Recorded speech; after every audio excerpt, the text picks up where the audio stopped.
I woke up at 5 a.m. for both Cubs games so that you don't have to. And let me tell you, you didn't miss much. Go, Cubs, go! Go, Cubs, go! Hey, Chicago, what do you say? We are back, baby. Hell yes. Hello, hi, this is Matthew Hurtado, and welcome to Matt Slime Sports. All of us Cubs fans have this sort of looming question in our minds, and that is, should we be worried about the upcoming season for the Cubs? And I have a long-winded answer, but if you just want the short answer, yeah, we should definitely be worried. But not as much as you may think. So, to get started, I want to go through three things in this video: the roses, the buds, and the thorns. So for those of you who don't know what that means, I want to talk about what went really well in the Tokyo series, what could have been improved upon in the Tokyo series, and what we're looking forward to in the future. So let's get started with some of the good stuff. First things first, Dansby Swanson looked great. I mean, game one, he had a good hit, it looked really nice, and he also had a really good flyout that was like this close to being out. And in the second game, he obviously had that huge hit that brought in a run. He looks really good. And I'm not saying that, Dansby Swanson's going to be an all-star this year, but if I could buy Dansby Swanson stock, I would be buying that right now. He looks hot and ready to go, and I'm very excited to see how he does the rest of the season. Another thing that looks really good was the relief pitching. I mean, last season, I don't know about you guys, if I saw the Cubs weren't up by at least one, I just assumed we lost the game, right? The relief pitching was terrible. We couldn't really get anything done. And here in these Dodgers games, even though we lost, they looked relatively good. They were able to hold the lead to at least one grand slam, which is how I do it in my head. And we were able to stay competitive in these games, even if the hitting wasn't there for us. So I think overall, it was a really good showing for the relief pitchers, and I'm very happy about where it's going to go. Another rose is that Shota Imanaga, he looked amazing.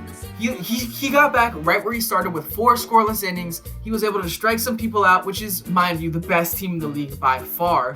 And it was just very impressive what he was able to do, considering that, he might get a sophomore slump. I didn't see any of that whatsoever. The only concern I would have is that he did walk 4 batters in his 4 innings. He obviously didn't let up any hits, but the 4 walks was a bit concerning for me. I think it's just, a little bit of that, I'm a little nervous, I'm in my hometown, I want to look cool, but that's just my theory on it. It's not really anything scientific. Hopefully he'll be able to work that out as the season goes on. And one thing I gotta talk is Big Birdie. Big Birdie did amazing in that last game, especially. I mean, he had 3 hits, 1 run. He's batting .500 right now. And honestly, I am super optimistic on Birdie. Now, do I think he's going to be an all-star? No. Do I think he could be a solid role player? Yeah, I could definitely see him going into that Master Boney role. Maybe a ceiling of like a Nico Horner type. Obviously, he got some playing time here in Japan because Nico Horner had to sit out with the injury back in the States. Side note, I would be so pissed if I missed the Japan trip because I got injured. I don't know how he does it. But going back, Birdie looked amazing, and I think at a ceiling he could be a Nico Horner, at a floor he could be a Master Boney type, and he's a great asset for the Cubs, and I am really glad he got a chance to shine here in the Tokyo series. And then one last thing I'm very happy of, this Cubs team looks fun. I mean, Pico Armstrong just brings the energy and the life into the squad, and I cannot wait to see what happens. But the world isn't all roses and cherry blossoms, alright? We gotta talk about the thorns. So, there are some major concerns that we all as Cubs fans have to face, and that comes down to the bats. The hitting was rough these past 2 games, and I get it. We got Roki Sakai, who's like, one of the greatest prospects of all time or whatever. And you also got Yoshima Yamamoto, who was very good. But it still looked rough, even when they brought in the relief pitchers. The Cubs couldn't really get anything going, especially that top half of the batting order, which is a very rough sign. Speaking of Kyle Tucker, we got to have a serious conversation on Kyle Tucker because he goes out there, he looks slow, sluggish, unable to hit a ball. It looks rough. And honestly, I'm a little concerned about how that's going to play out for the season. If you're thinking long term, it's good for an extension because it brings down his value, but it is not looking good for Tuck. Another thing that was not looking good, Matt Shaw. Now, going into this season, I had high hopes for Matt Shaw. In the preseason, he looked great with high quality at-bats. and then he comes into the MLB and he's terrible. And when I say terrible, I'm not talking about like, oh my God, he struck out, because strikeouts are gonna happen, right? I'm talking about the bad strikeouts. I'm talking about chases. I'm talking about low pitches that are never gonna be hittable. He just looked lost out there. And honestly, it confused me and it hurt me a little bit, because I had more faith in him than I guess he had in himself. So I really did not like Matt Shaw's outing. And then we got to talk about the biggest disappointment, I think, of the night. Michael Busch. I mean, he just looked... every negative trait I said about Matt Shaw and Kyle Tucker, add that and multiply it and put that on Michael Busch. Swinging at bad pitches, not being a quality, no discipline. He is still playing like it's spring training. He is still swinging at these things that, he thinks he's going to send flying. And I get it. It's the Dodgers are his old team. He wants some revenge. He's coming in here thinking, yeah, I'm going to show them. They shouldn't have traded me, which is cool. And then he goes out there, and every pitch he reminds me of Javier Baez. Because he is just looking at the clouds, and he can't focus on the ball. He is trying to hit a home run on every pitch, and genuinely frustrates me, right? You got to play to your best of your ability, and Michael Busch was never this huge home run guy. I mean, we saw that last year with the hot start. He got the home run every game streak going on, and then he went down and chilled out into this role of, getting hits, just solid.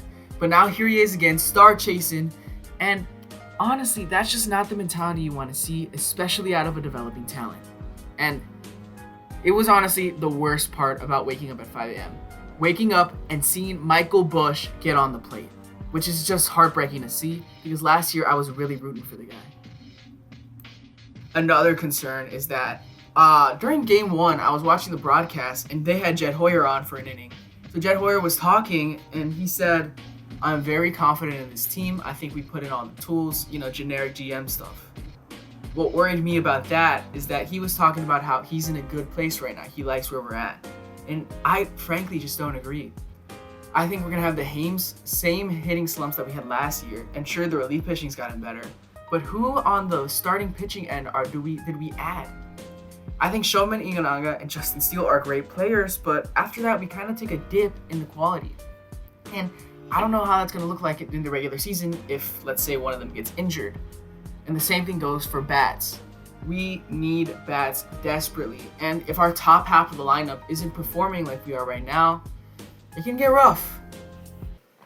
And then the last thing I have to bring up, it's actually going to segue into the Buds, is that the Cubs were on vacation mode because everything they did today and yesterday was sloppy. I mean, the most obvious example was when I think the catcher, he just straight up missed a curveball and it went past and the Dodgers scored an easy one. That's part of the sloppiness I'm talking about. I don't remember who, but in game 1, somebody hit a ground ball to short and they were just jogging at first base.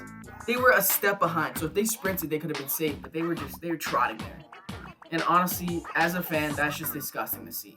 I'm waking up at 5 a.m. I'm putting in more effort than the team, it feels like. Obviously, that's not true, but that's what it feels like.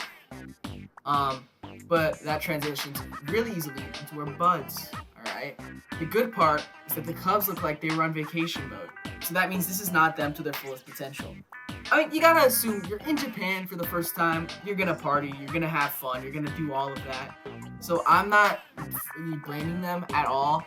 And, they're professionals. They don't take this as seriously. But they're probably, partying all night and not playing their best. So once we hit the regular season, I think they're really gonna hit their stride. And as we all know, the July Cubs are unstoppable. So once we get there, hopefully we don't look back. Another bud that I have is that, Miguel Amaya was awesome. A lot of the past years, I've been a Miguel Amaya hater just because of his chasing, because of his sloppy catching, all of that. He looked great. Every time he went up to bat, I was excited because they were high quality at bats. He was, he was on the ball, he was finding it, he was doing his best, and I really appreciate that in a player. I felt the same way about Dansby Swanson, which is why I mentioned him earlier. I think these are two players that you really got to look forward to as the season comes up, and I really think they could really grow. Another bud that I have is that Craig Counsell is the guy. There were some doubts about if he's the guy, okay? Because I was listening to the broadcast, and Craig Counsell described a strategy where with the Dodgers, they are big hitter players, right? They're not batting average players. They're big hit players. So if you walk a player, it's just gonna make that big hit even bigger. So Craig Counsell, the way they described the strategy on the broadcast is that he was gonna attack the mound and make them earn hits. Instead of just playing it safe and walking them and taking longer at bats, he was going to attack them head on, and I really respect that mentality. Now, did it work? It would have if the bats would hit, but we're off of that right now. The point is that Craig Counsell's strategy was really creative in I thought it was really creative, and I think that he really is the coach of the future. I just hope that he's able to implement that in more games than just the start of the season. And hopefully we can get going. So back to this main question, the clickbaity thumbnail. Should we be worried about the Cubs? To be honest, my answer is yeah. I mean, besides all the good stuff and the things I'm looking forward to, it was a rough game. And if you got there at 5 a.m. with me, you would see that. Sloppy, sluggish, and unable to hit the ball. I mean, to be honest, I would maybe say we get a playoff run, and not much else from that. But if I was Jed Hoyer, I would start making some calls. I would start investing in some other teams, start selling some parts. Because if you want to be competitive this year, I think we are far from it. Anyway, that's all I got, and I'll talk to y'all later.